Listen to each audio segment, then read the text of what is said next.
I don't know if you guys seen my video last time when I did when I was repairing the other pumps. But I wanted to show you real quick. I got the bus bars. But you guys wondered how you connect the bigger wire to the pump. This goes to there to there. The pump goes to here. Okay, super simple.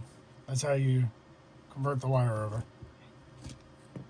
But I wanted to go over some numbers with you. I ran you guys some numbers again, and I did them on the other pump, and I wanted to keep it for the smaller pumps, as well as the 24, just the basic. So I ran these numbers that are based off, Ohm's law. So say 12 volts at 25 amps, which is like them 20 amps, bumped it up to 5. Wire length is about 10 feet for the circuit. So that's 5 feet on each line. We want a 1% drop. Why? Because we want clean energy and we don't want to burn up good energy, right? They recommend 6 gauge, right? And that's the minimum. That's what they tell you. At the minimum, that's what they recommend. Here's more proof.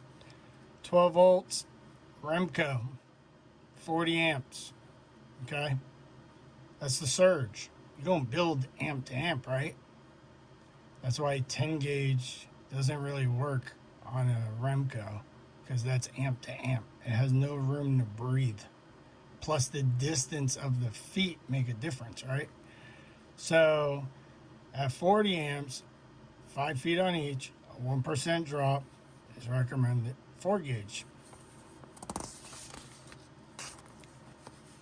A 24 volt pump. I'm going to do it this way. 50 amp, right? If you were running this, say the pump was rated at 50 amps, and you ran it in the computer to see what your build should be, and you put 50 amps. Oh, I'm sorry, you couldn't see that. 50 amps at 10 feet, which is 5 feet on each, right?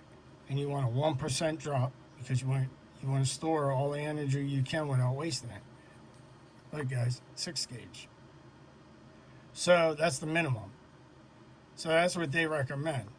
Now, if we rated it for 70 amps, because we're building above, we're not building amp to amp, because that's how you burn up stuff, and wires get more resistant in the lines, so it creates heat.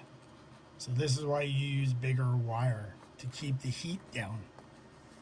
So say if you built it on the 24 70 amp, 10 feet, same thing, 1% drop. See the difference? From 6 to 4. That's what I'm saying. You guys got to run your numbers, right? So I just wanted to show you the proof here. I don't make stuff up. I show it. So I give you the tools on the website. Run your own numbers, and then that's your starting numbers. And do you want it to last just a year? Okay, well then you're using cheaper wire. But if I want it to last for years, I'm going to use a way bigger wire so I don't burn it up. That's the reason why. When I talk building professional, not just to get by. Have a good night.